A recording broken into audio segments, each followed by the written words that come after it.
Hello and welcome to the Invalid channel, and in this short video we are going to fix FiveM-Connection failed authentication error or invalid FiveM client version. Please restart FiveM issue on Windows 10. So before starting this video, if you are in this channel, just don't forget to subscribe and start the video without wasting any time.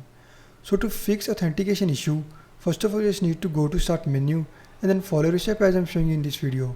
Hope so this will fix your issue.